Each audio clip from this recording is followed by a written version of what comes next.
Welcome student, বেদাঙ্ক.com এ তোমাদেরকে স্বাগত। আমি প্রিন্সিপিয়া ম্যাম, তোমাদের ম্যাথামেটিক্স টিচার। চলে এসেছি নতুন একটি অঙ্ক নিয়ে। চলো দেখে নেওয়া যাক অঙ্কটি।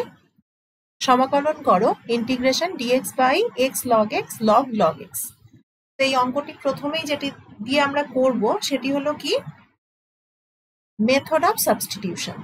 তো তার জন্য আমরা যেটি ধরে নেব সেটি হচ্ছে log x, এটিকে আমরা ধরে নেব z। কেন?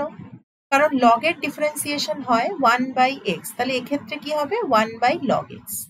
আবার চেন রুল দিয়ে এই log x এর ডিফারেন্সিয়েশন কি হবে 1/x dx equal to dz, or dx by x log x equal to dz।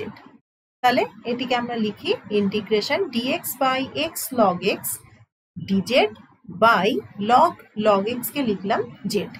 তাহলে কি দাঁড়ালো log z প্লাস c।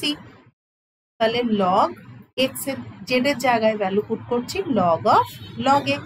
তাহলে log of log x plus c, যেখানে c টাকে আমরা বলছি ইন্টিগ্রেশন কনস্ট্যান্ট। হয়ে গেল।